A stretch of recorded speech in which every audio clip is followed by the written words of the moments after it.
आप आए उस मंदिर का आनंद ले पाए, लुत्फ उठा पाए। देखिए कितना वजनदार हथौड़ा चलाया जा रहा है सिर्फ आपके लिए।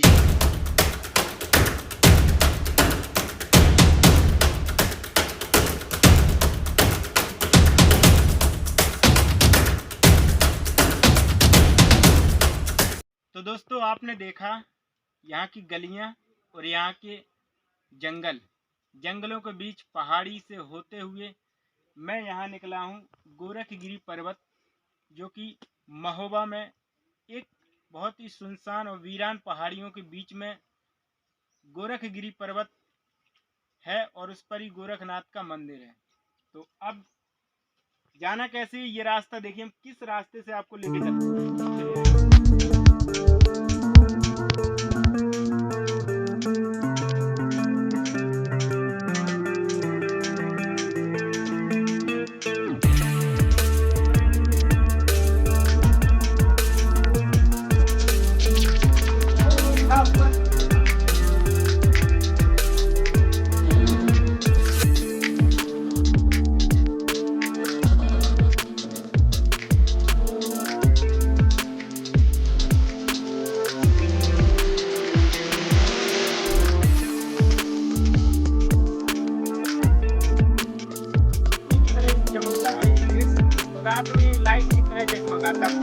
तो फाइनली दोस्तों हम पहुंच चुके हैं गोरखनाथ मंदिर पर। जी हाँ, पीछे दिखा दें आप, काफ़ी सफ़र हमने तय किया। पीछे दिखा दें, एक लंबा सफ़र हमने तय किया है वहां से चलने में यहाँ तक।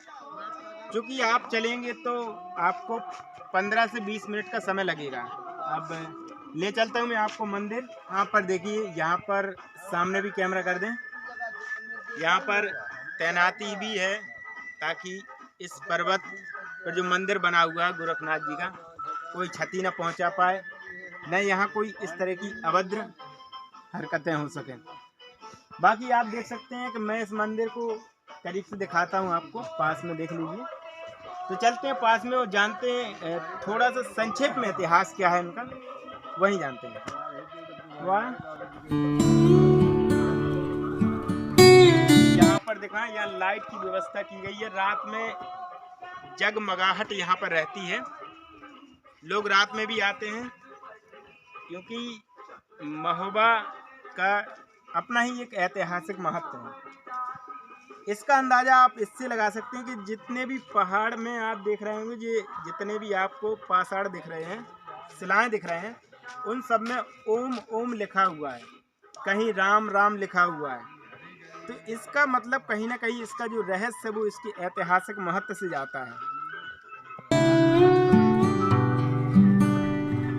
तो ये देखिए सबसे पहले, ठीक है, और ये देखिए सबसे पहले आप इसे एक बार गौर से देख लें, फिर बात करेंगे इसके इतिहास के विषय में। सबसे पहले दिखा दें, यहाँ पे लिखा हुआ महायोगी गुरु गोरखनाथ। मुझे परिचय देने की ज़रूरत नहीं है कि गुरु गोरखनाथ जी कौन थे, उनका क्या इतिहास था। बाकी इनका इतिहास आपको गूगल पे मिल जाएगा, आप वहां से डिटेल में पढ़ सकते हैं। मेरा काम है आपको लोकेशंस को दिखाना, छुपी हुई चीज़ों को कैमरे के सामने लाना, ताकि आप भी उनका लुत्फ़ उठा पाएँ। दिखा दें, ये सिद्ध बाबा मंदिर, यहाँ पर देखिए कपड़े भी रखे हुए हैं। वहाँ पर भी जो यहाँ पर रहते हैं, जिनकी देखरेख में ये मंदिर सुरक्षित है, वो रात में यहाँ पर लेटते हैं। और ये पेड़ में भी देखिए लाइटिंग की व्यवस्था की गई है।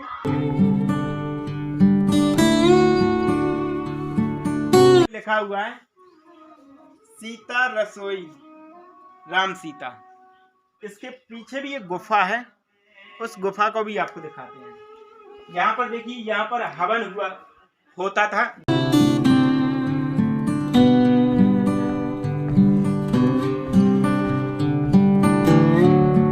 गुफा वही गुफा है जहाँ पर कभी गुरु गोरखनाथ जी ने अपने शिष्यों को शिक्षा दी थी। ये गुफा है, दिखा दें, वो और पास से दिखाएं।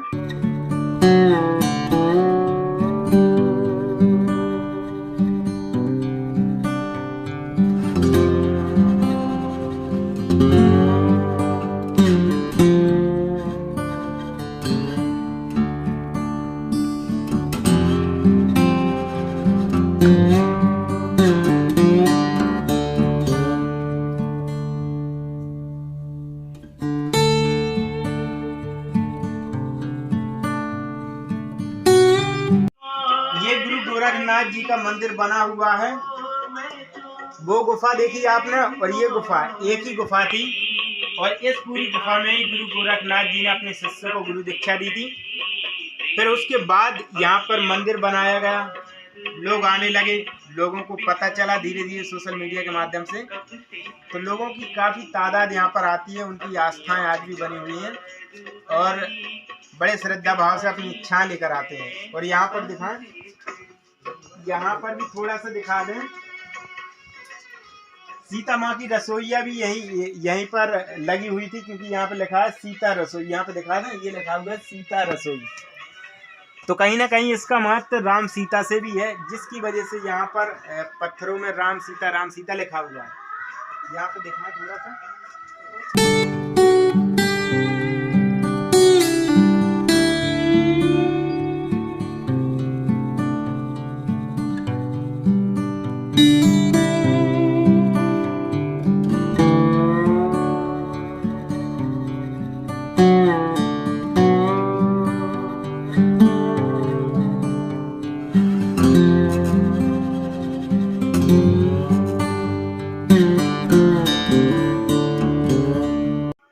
ये कवर करने की कोशिश करें, दर्शकों को दिखाएं कि ये पत्थर की अगर थोड़ी सी भी चूक हो जाए तो ये जाके नीचे गिरेंगे धड़ाम से। लेकिन खैर ऐसा होता नहीं है, क्योंकि यहाँ की बातों में सत्यता इनके पहाड़ों से लगाई जा सकती है। इसके अंदर हाथ थोड़ा,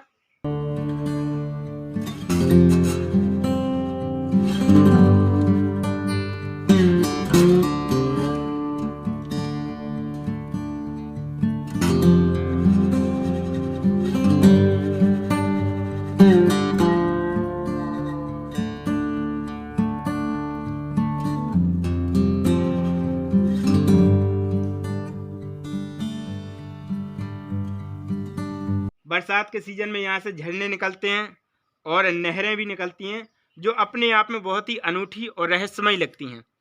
ऐसा लगता है जैसे प्रकृति अपने आप से कुछ कहना चाहती है, हमें कुछ मैसेज देना चाहती है।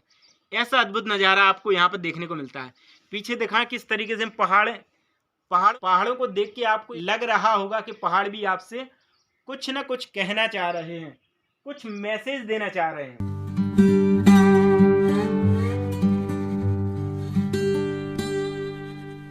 बात करते हैं इसके इतिहास की। जिले का गोखार पर्वत, इसे गोरखगिरी पर्वत के नाम से भी जानते हैं, बंदा शहर से करीब 1 किलोमीटर दूर और महोबा से 31 किलोमीटर दूर है। यह क्षेत्र का एक चर्चित पर्यटक स्थल है। इस पर्वत श्रृंखला पर ग्रेनाइट चट्टानों से कई खूबसूरत आकृतियां बनी हुई हैं। इनके अलावा यहाँ कई प्राकृतिक झरने और शानदार गुफाएं हैं।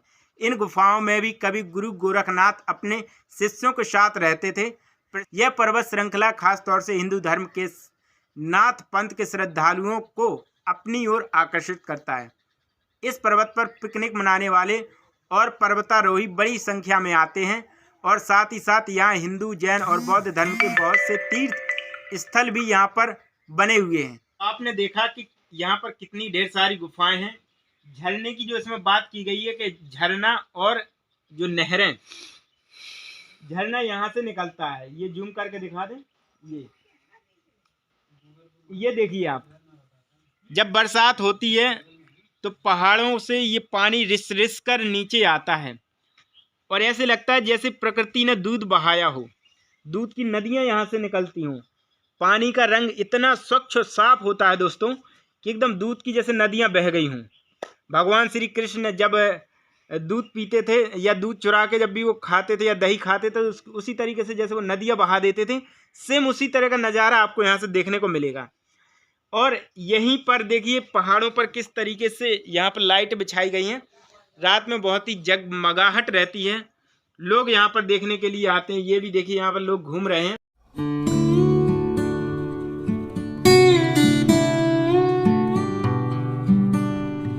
तो आपने देखा कि हमने ऊपर से अभी ऊपर पहुंचे थे, ऊपर वाले रास्ते से। अब चूंकि एक नीचे से भी रास्ता बनाया गया है, तो यहाँ पे दिखा रहे हैं कैमरे में जूम करके, यहाँ पर कोई सीढ़ियां नहीं लगी गई हैं। ये पहाड़ को छेनी हथौड़े से यहाँ पे छेनी हथौड़ा लगा के यहाँ पे सीढ़ियां बनाई गई हैं। और ये बड़ी विचित्र बात है दोस्तों कि पहाड़ को छेनी हथौड़े से खोद कर सीढ़ियां बनाना, ये अपने आप में एक अद्भुत कार्य कला है। ऐसा आमतौर पर करना बड़ा कठिन कार्य होता है। आइए थोड़ा, तो ये देखिए, ये टोर है, आप बचा के आना। देखो ये सुरंग भी दिखा, सुरंग की तरह से ये देखिए, ये सीढ़ियां हैं, जितना बन सके दिखा दें। ये सीढ़ियां देखो बनी है ना, ये पत्थर को छेनी हथौड़े के सहारे से बनाया गया और इसमें सीमेंट का लेप दिया गया दोस्तों।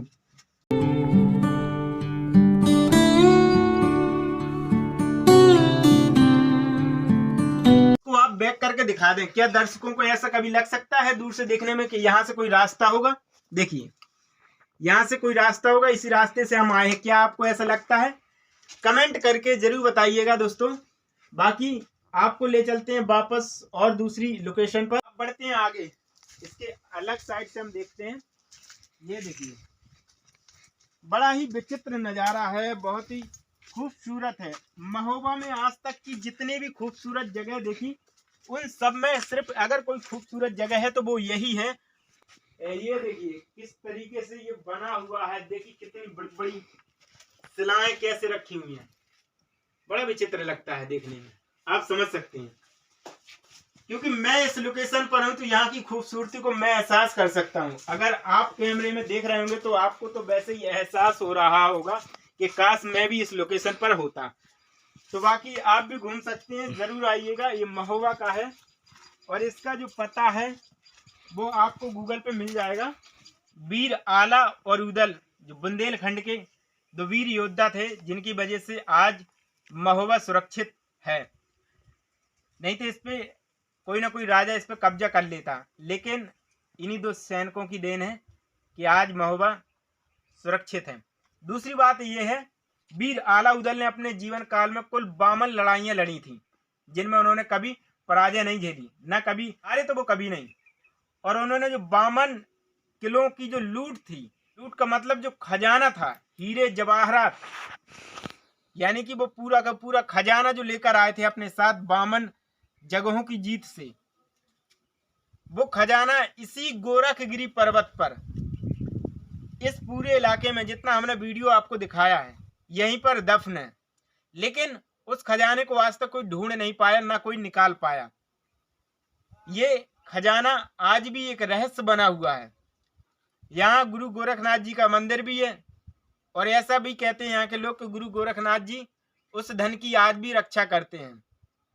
माँ सीता की रसोई कुटिया भी बनी हुई है, जिससे ये पता लगता है कि यहाँ का जो पर्वत है, यहाँ की जो पहाड़ियाँ हैं, यहाँ के जो झरने हैं, यहाँ की जो गुफाएं हैं, उनका इतिहास कहीं ना कहीं वीर आला उदल से जुड़ा हुआ है।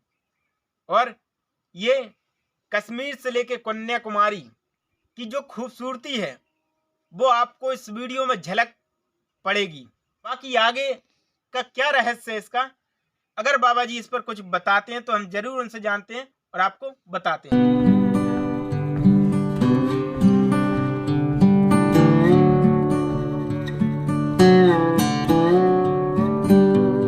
इस तरीके से शिलाएं बनी हुई है, ये दिखा दें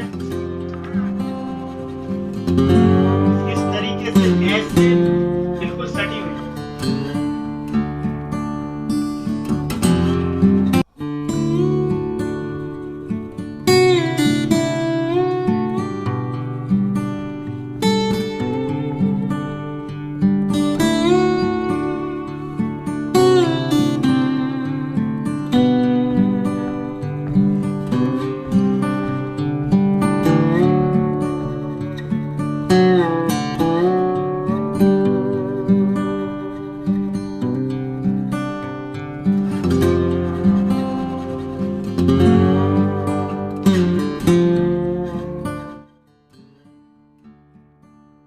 तो दोस्तों देखिए, हम पहाड़ों की खुकंड में हैं, गुफाओं में हैं, और किस तरह की खतरनाक गुफाएं हैं ऊपर दिखा दें। ऐसे रखी हुई हैं कि कब गिर जाए कोई भरोसा नहीं है। और बड़ा ही, लेकिन ये बहुत ही रिस्की भरा काम है कि यहाँ तक मैं आपके लिए आ रहा हूँ और आपको खोल के दिखा रहा हूँ। तो इसके लिए यार लाइक जरूर करना, चैनल को सब्सक्राइब जरूर करना, क्योंकि आप लोग वीडियो देख लेते सब्सक्राइब नहीं करते, ये बहुत गलत बात है। आप यहाँ पर दिखा दें, ये देखिए किस तरीके से यहाँ पर ऊपर भी दिखा दें कैसे रखी हुई है शिलाएं। और यहाँ पर देखिए इसी तरीके रास्ते आपको सब जगह मिलेंगे।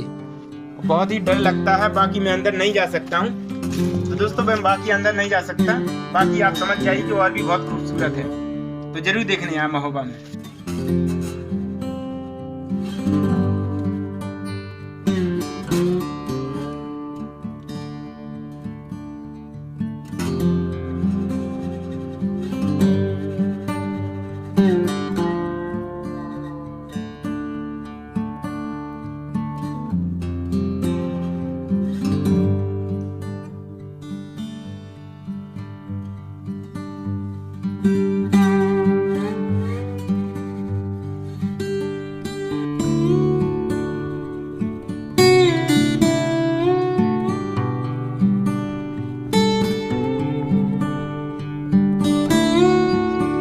तो दोस्तों देखिए, हम जब वहां से लौटे मंदिर से, जब गए थे तब तो यहाँ पर छेनी और हथौड़े रखे हुए थे, लेकिन जैसे ही हम लौटे तो यहाँ पर देखिए 2 दादा हैं, 2 अंकल जी हैं, मतलब यहाँ पर देखिए आप लोगों के लिए, ताकि आप आए उस मंदिर का आनंद ले पाए, लुत्फ उठा पाए। देखिए कितना वजनदार हथौड़ा चलाया जा रहा है सिर्फ आपके लिए।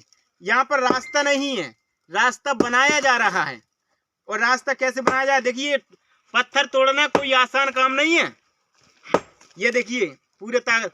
तो मेरा इस वीडियो में दिखाने का मतलब ये है कि ऐसे लोगों के लिए आप और हम मिलकर यदि कुछ कर सकते हैं तो वो ये है कि जब भी आप यहाँ देखने आए, ऐसे लोगों को जरूर सपोर्ट कीजिएगा यार। इन लोगों की इज्जत कीजिएगा, इन्हें मान सम्मान पूरा मिले, उसके लिए हम चाहते हैं कि आप भी इस वीडियो के माध्यम से सपोर्ट करें और इनसे जानते हैं कि कितनी मेहनत करते हैं ये। थोड़ा पास में आए दादाजी, आपसे हम जानना चाहेंगे कितने मतलब कितना समय लग गया इसको खोदते खोदते? कहाँ तक था ये? वहां तक था? पीछे है तो पूरी रास्ते बना के वहीं से नीचे से रास्ता बना के। दोस्तों ये बहुत बड़ी आश्चर्यचकित बात है कि जितना आपने वीडियो में देखा शुरू से लेके एंड तक जहाँ मंदिर है वो इन्हीं दादाजी की देन है, इन्हीं की मेहनत है। सोचो इन्हीं ने, मतलब जो आप 3 लोग यहाँ पे देख पा रहे हो, इन्हीं की मेहनत है जो रास्ता बनाते बनाते आज यहाँ पहुंचे हैं, और इन्हीं के हाथों के द्वारा रास्ता वहां तक बनाया जाएगा। कितनी दहाड़ी मिलती है? सबसे पहले ये बताइए, आप इतना परिश्रम करते, इतनी कठिन मेहनत कर रहे हैं आप। 700 रुपए मिल रही। 700 रुपए एक दिन का? एक दिन। तो देखिए 700 रुपए कितनी नाम मात्र का पैसा दिया जा रहा है, वो भी इतने कठिन काम के लिए। समझ रहे बात को? एक या हम तुम लोग क्या है, वीडियो बना के ले जाते हैं और हम लोग तो अच्छा खासा कमा लेते हैं, या कोई एक ठेले चाट समोसे वाला भी आराम से कमा लेता होगा 1000, 1200, 1500 एक दिन का कमा लेता है, लेकिन एक मेहनत करने वाले को व्यक्ति को 700 रुपए दिए जा रहे हैं। सोचिए, हम लोगों के लिए नाम मात्र का, इनको कम से कम मेरे ख्याल से, अब देखिए 700 रुपए जब इतनी मेहनत करेंगे तो वो भोजन अगर खाएंगे, जितनी मेहनत करेंगे उतनी 700 रुपए का तो ये भोजन नहीं बैठ रहा है। आप लगाइए बात। और आपसे एक बात और जानना चाहते हैं कि यहाँ जो गोरखगिरी पर्वत हम देख रहे हैं, यहाँ पर गोरखनाथ जी का मंदिर है, यहाँ पर पत्थरों में ये ओम ओम लिखा हुआ है, इसके पीछे कोई रहस्य क्या? रहस्य नहीं है, गुरु गोरखनाथ तपस्या करते रहे इधर। अच्छा, गुरु गोरखनाथ जी तपस्या करते रहे ऊपर। अच्छा, वो अपने शिष्यों के साथ भी यहाँ रहे, उन्होंने शिक्षा भी यहीं पर दी है उन लोगों। अच्छा, और एक बात और थी हमारी कि यहाँ पे ऐसा बताते हैं कि मतलब सीता माता की रसोई भी वहाँ पे बनी हुई है। हाँ, रसोई भी है। तो सीता माता जी कहते हैं कि जैसे वनवास में कुटिया बना के रसोई वहाँ पे रही है, वहाँ भी रसोई रहा, तो यहाँ पे भी रसोई उनकी दिखाई गई। यहाँ पे रहे हैं, यहाँ पे भी रहे हैं, और क्या। तो दोस्तों ये तपस्या करते रहे। हाँ, तो देखिए ये सच्ची बात है कि माता सीता यहाँ पे भी रही हैं, राम भी रहे हैं, लक्ष्मण भी रहे हैं, और उनकी रसोई मैंने आपको वीडियो में दिखाई है, और गुरुनाथ जी ने भी तपस्या भी यहाँ पर की है। और आपसे एक बात और जानना चाहेंगे, वीर आला और उदल का जो मैंने सुना खजाना है, बामनगढ़ की जो लूट थी, उन्होंने 52 युद्ध लड़े अपने लाइफ में, तो ऐसा बता दें खजाना भी यहाँ कहीं छुपा हुआ है इन्हीं पहाड़ियों में? होगा, यहाँ पे तो होगा जरूर, ये नहीं है कि अब मान लो कहाँ है, अब हमने तो देखा नहीं है। बिल्कुल बिल्कुल। अच्छा, बरसात होती है तो यहाँ पे जो गुफाएं हम दिखाई हैं वीडियो में, गुफाएं हैं, झरने निकलते हैं, ऐसा बताते लोग। तो झरने निकलते वो बगल से ऐसा लगता होगा जैसे कि मतलब जैसे दूध की जो नदियां नहीं बहती, बिल्कुल वैसी सफेद सफेद, बिल्कुल एकदम वैसी। दोस्तों बहुत ही अद्भुत नजारा लगता है। अभी क्या पानी वहाँ पे नहीं दिख रहा होगा, क्योंकि जब बरसात का सीजन होता है तो जरूर देखने आए। पानी है नहीं, कुंड में है पानी। हाँ, कुंड में तो वो तो दिखा दिया। लेकिन वहाँ जो झरने हैं अभी वो आपको चलते हुए दिखेंगे जब बरसात का सीजन होगा। बाकी मेरा दिखाने का मतलब ये है कि आप ऐसे लोगों के लिए देखिए, हम और आप कर सकते हैं तो बस यही कर सकते हैं कि जब भी देखने आए इस वीडियो के माध्यम से, जितने भी लोग यहाँ देखने आए, ऐसे लोगों के लिए जरूर कुछ ना कुछ कीजिएगा जो करने में सक्षम है, ठीक है। क्योंकि 700 रुपये बहुत कम है और हमारी तो ये उम्मीद है कि इनको कम से कम 1000 से 1500 रुपये दिन का होना चाहिए, ताकि 700-800 रुपये का ये भोजन खा पाए अच्छे से, जिस तरह की ये मेहनत कर रहे हैं उस हिसाब से, और बाकी रुपए इनका बच पाए। ये अंदाजा लगा जाए कि 700 रुपये में खर्चा कैसे कर पाते हैं, कितना बचा लेते हैं आप? अब का कितना बचता है, वो तो उतना बचता ही है, जितना बचेगा तो बचेगा, नहीं तो का खर्च तो हो ही रहा है। और बच तो कुछ नहीं रहा, 700 रुपये में क्या बच रहा है। हाँ ये बात जरूर, दाल रोटी अपनी चलती रहती। बताइए, दाल रोटी चलती है, ये मतलब हम लोगों को बड़ी सोचने वाली बात है। अगर दोस्तों मेरा चैनल बड़ा होता है, आपका प्यार मिलता है, तो ये वादा है मेरा, ऐसे लोगों के लिए मैं कुछ करूंगा, कोई करे या ना करे, लेकिन उसके लिए आपका सपोर्ट चाहिए। आपका सपोर्ट है तो मैं इनको सपोर्ट दूंगा बस। तो ऐसे लोगों के लिए आप मुझे सपोर्ट दीजिए, नहीं तो आप आके यहाँ लोगों के लिए सपोर्ट दीजिए। ये देखिए दोस्तों, ये इसे हथौड़ा कहते हैं, और ये छेनी कहाँ पे, देखिए ये दिखाएं, ये छेनी है। देखिए किस तरह की छेनी, अगर ये मतलब जब ये चलाएंगे हथौड़ा तो हाथों में छाले तो आएंगे ही। और इस देख पा रहे हैं जिस पर ये बैठे हुए हैं, ये टोर भी, ये पत्थर भी अभी तोड़ा जाएगा, और इन्हीं से ये देख पा रहे हैं, इसी से तोड़ा जाएगा। इसी से तोड़ेंगे आप इसे, अभी इसे तोड़ना है, तोड़ना। तो ये देखिए, हम और आप आज की नई जनरेशन इतना कठिन परिश्रम नहीं कर सकती, ठीक है। चाहे कैसे भी टूटे, इन्हें तोड़ना है। चाहे इन्हें, अगर ये नहीं तोड़ेंगे तो मजबूरी है कि घर ये 2 वक्त की रोटी नहीं ले जा पाएंगे। सोचिए, ऐसे लोगों के पास यही मजबूरी है, करेंगे तो कुछ कर ले जाएंगे, कल क्या ले जाएंगे, 2 वक्त का खाना नसीब हो पाता है बड़ी मुश्किल से। तो बताते हुए दुख भी हो रहा है, तो ऐसे लोगों के लिए आप कुछ कीजिए जरूर, क्योंकि मजबूर हैं ये लोग। कैसा लगा वीडियो को आपको कमेंट करना है, लाइक करना है, और दादाजी के लिए, इनकी मेहनत की सफलता के लिए आपको दुआ भी करनी है, और दुआ आप सब्सक्राइब और लाइक करके कर सकते हैं। मैंने पूरा आपको गोरखगिरी पर्वत दिखाया, उस पर गुरु गोरखनाथ जी का मंदिर था, सीता माँ की रसोई दिखाई आपको। बाबा जी मौजूद नहीं थे, लेकिन हम जब नीचे आए तो यहाँ पर बाबा जी मौजूद है हमारे सामने। तो थोड़ा सा संक्षिप्त में हम जानते हैं, क्योंकि ज़्यादा समय किसी के पास नहीं होता है। तो बाबा जी सबसे बहुत बहुत स्वागत सबसे पहले आपका हमारे चैनल पर। हम आपसे ये जानना चाहते हैं कि ये जितना भी ये गोरखगिरी पर्वत है, हम जब भी गए तो इन पहाड़ों पर बड़े बड़े अक्षरों में राम सीता लिखा हुआ है, कहीं कहीं पर ओम लिखा हुआ है। इसके पीछे क्या कहानी है, क्या रहस्य कुछ? रघुनाथ 84 सिद्ध महाराज गोरखनाथ का जी तपोभूमि है ये। तपोभूमि, तपस्या की थी उन्होंने। हाँ जी। और ये 3.5 किलोमीटर का है। 3.5 किलोमीटर का पूरा एरिया में फैला हुआ है। परिक्रमा। अच्छा अच्छा। हाँ, ठीक। और चित्रकूट जो है जी 3.5 कोस के हैं। हाँ। तो ब्रह्मा विष्णु महेश तीनों देवा बिल्कुल। एक सेवा, हाँ एक तख्ती के हैं ये, ठीक है। तो ये पर पूरक हैं विष्णु भगवान के। अब विष्णु भगवान पर पूरक हैं हाँ, माता पिता मानते हैं मतलब। अच्छा, तो इसलिए यहाँ राजहट, बालहट, त्रियाहट, जोगहट 4 हटें खराब होती हैं जी। तो भोलेनाथ ने से कहा मैया पार्वती जी ने जी कि तुम जाने भांग ज़्यादा खा जाते हो, धूम धतूरा खा जाते हो, काहे बच्चों को मारा करते हो जी। क्योंकि ये दोनों के दलों के न माता पिता हैं, असुरों के भी हाँ, और सुरों के भी। हाँ बिल्कुल बिल्कुल। राक्षसों के भी है। ये कभी सोते नहीं बिल्कुल। सब देवी देवताओं के पट बंद हो जाते हैं, परंतु कभी भोलेनाथ के पट ना हमने बंद सुने हैं ना होते हैं। हाँ ये बहुत बड़ी बात है दोस्तों। ना आपने सुना होगा, आप भी बताएं कमेंट करके। तो ये यहाँ गुरु गोरखनाथ के यहाँ आए पहाड़ पे। अच्छा। भोलेनाथ नमैया पार्वती। हाँ उन्होंने बोले बुलाओ बच्चे को, अपने माता जी से कहा। उन्होंने गजासुर को बुलाया। बिल्कुल। तो वो गज माने होता है हाथी। हाँ, गज माने हाथी होता है। वो 4 पैर का। हाँ, होता है 4 पैर। हाँ, तो उन्होंने कहा देखो तेरा बच्चा 4 पैर से आया है और मैं 10 भुज से आ रहा हूँ। भगवान शंकर जी ने कहा। शंकर जी बोले।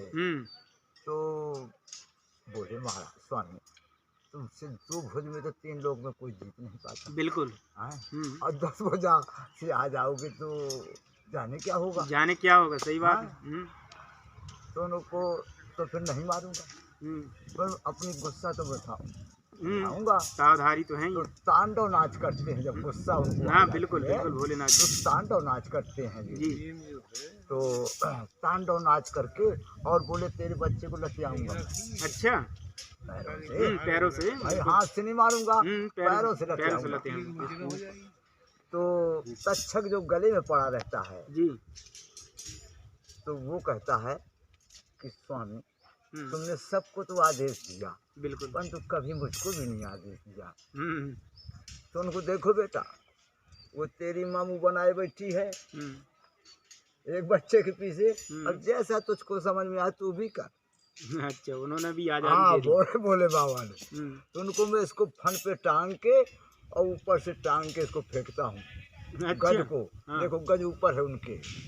अच्छा, हाँ, हाथी जो है ऊपर है, ये शिव तांडव के ऊपर। हाँ, और फन वो लगाए है। कौन? तक्षक। तो उनके इसके हाथ पैर टूट जाएंगे। अच्छा, ऊपर से फेंकेंगे तो हाथ। तो माता जी का हृदय जो होता है कोमल। हाँ, माँ का हृदय तो कोमल होता है। वो कहते हैं नहीं मेरे बच्चे को देखो हाथ उनारे है माता जी कि नहीं मेरे बच्चे के हाथ पैर मत तोड़ो, वो ऐसे तोड़ खाएगा भैया, कुछ न दे उसको। बिल्कुल बिल्कुल, ये सीन है इसका। हाँ। और ये चंदेरों के आगे का नहीं है मंदिर, ये विश्वकर्मा भगवान के बनाए हुए। अच्छा, विश्वकर्मा भगवान का बनवाया हुआ है, उसी के शासन काल। हाँ, और ये मंदिर और कालिंजर का।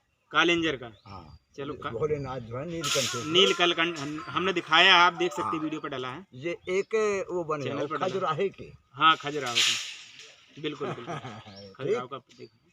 और भाई मैं इतने जानता हूँ। बहुत बहुत धन्यवाद, आपने इतनी जानकारी हमारे दर्शकों को दी, क्योंकि हम तो गूगल से भी जानकारी निकाल सकते हैं, लेकिन क्या हमारे दर्शक आप जैसे महान संत से, मतलब जो बैठे हुए मंदिरों पे, उनसे जानना चाहते हैं। तो भाई इतनी सेवा जानता हूँ मैं, और इतने मुझे मालूम है। बिल्कुल बिल्कुल, बहुत बहुत धन्यवाद आपका, आपने इतना बताया।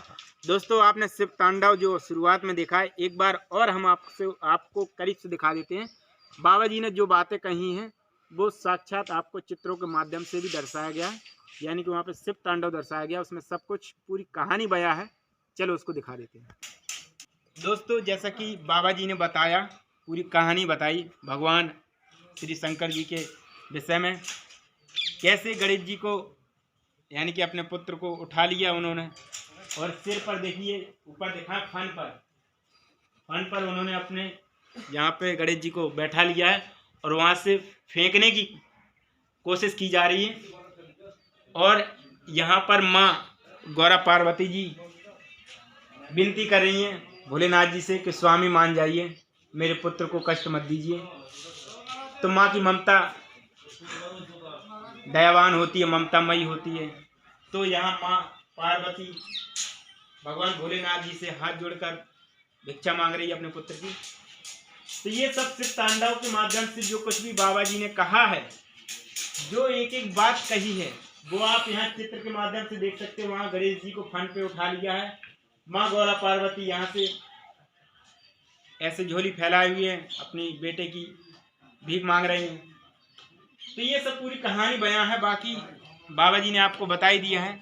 बाकी वीडियो कैसा लगा, वीडियो को पूरा देखने के बाद बताइएगा।